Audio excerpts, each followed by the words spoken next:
അപ്പോൾ ഞാൻ പറഞ്ഞു ഇങ്ങനെ ഇതിൻ്റെ പേര് എന്നെ ബാൻ ചെയ്യുവാണെങ്കിൽ ചെയ്തോട്ടെ, മാതാവിൻ്റെ കാശ് കൊണ്ടുപോകുന്നതുകൊണ്ട് എന്നെ ഒരിക്കലും എക്സാമിൽ നിന്ന് ബാൻ ചെയ്യില്ല എന്ന് ഞാൻ ഉറച്ചു വിശ്വസിച്ചു. അങ്ങനെ ഞാൻ എക്സാം അറ്റൻഡ് ചെയ്ത് എക്സാം കഴിഞ്ഞ് ഇറങ്ങിയപ്പോൾ എനിക്ക് മനസ്സിലായി ഞാൻ മിക്കവാറും ഫെയിലാകും.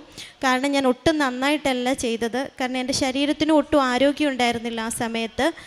പക്ഷെ ഞാൻ ഇത്ര മാത്രം പറഞ്ഞു, മാതാവേ ഈശോയെ, നിങ്ങൾ വിചാരിച്ചാൽ എന്നെ ഈ എക്സാം പാസ്സാക്കാൻ സാധിക്കും, പക്ഷെ ഒരിക്കലും എൻ്റെ കഴിവുകൊണ്ട് ഞാനിത് പാസ്സാവില്ല എന്ന് ഞാൻ പറഞ്ഞു. അതിനുശേഷം ഞാൻ തിരിച്ച് നാട്ടിൽ വരികയും എൻ്റെ സർജറി കഴിയുകയും ചെയ്തു. അപ്പോൾ സർജറിക്ക് വേണ്ടി എൻ്റെ ഹസ്ബൻഡ് വന്നപ്പോൾ ആളും ഇവിടെ വന്ന് ഉടമ്പടി എടുത്തു. ഹിസ്റ്റോപത്തോളജി റിപ്പോർട്ട് വന്നപ്പോൾ അതിൽ ക്യാൻസർ ആണെന്ന് ഡയഗ്നോസ് ചെയ്തു. അങ്ങനെ ഞാൻ